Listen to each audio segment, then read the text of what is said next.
ઉમરગામ તાલુકા પંચાયતની 30 અને જિલ્લા પંચાયતની 8 બેઠકો માટે ઉમેદવારી ફોર્મ ભરવાના દિવસે ભારે રાજકીય ગરમાવો જોવા મળ્યો। ભાજપના ધારાસભ્ય રમણ પાટકરે જીતનો આત્મવિશ્વાસ દર્શાવતા દાવો કર્યો કે અમે સૂઈ રહીશું તો પણ જીતી જઈશું। આ પ્રસંગે અપક્ષે ભગવાન બિરસા મુંડાને વંદન કરી ભ્રષ્ટાચારના આક્ષેપો સાથે ચૂંટણી જંગમાં ઝંપલાવ્યો છે। બીજી તરફ ભાજપમાં ટિકિટ વાંચકોની ભારે ભીડ જોવા મળી હતી। ટિકિટ न મળતા અનેક કાર્યકરો નારાજ દેખાયા હતા, પરંતુ પક્ષને વફાદાર રહેવાની ખાતરી આપી હતી।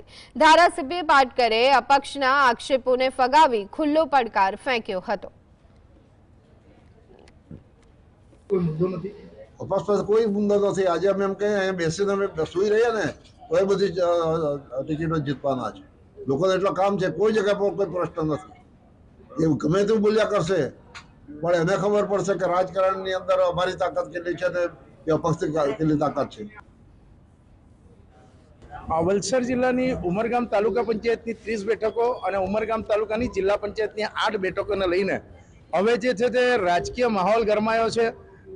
એક તરફ જે અહીં ભાજપનું કાર્યાલય છે, ઉમરગામ તાલુકામાં વર્ષોથી જે તાલુકા પંચાયત છે, જિલ્લા પંચાયત છે અને નગરપાલિકા છે, એના પર ભાજપનું શાસન છે। આ વખતે અપક્ષો મેદાનમાં છે। કોંગ્રેસ અને આમ આદમી પાર્ટી પણ કેટલીક સીટો ઉપર છે તે ઉમેદવાર લઈને લે છે, પરંતુ જે પ્રકારે હાલ ભાજપ કાર્યાલય ઉપર ઉમેદવારો છે, ટિકિટ વાંચકો છે, ઉમટી પડ્યા છે। સવારથી જેમ યાદી જાહેર થાય એ પ્રમાણે ઉમેદવારી પત્રકો ભરવાની શરૂઆત થશે। હવે જે છે તે લગભગ ઉમેદવારી પત્રકો ભરવાની અંતિમ તારીખ નજીક છે।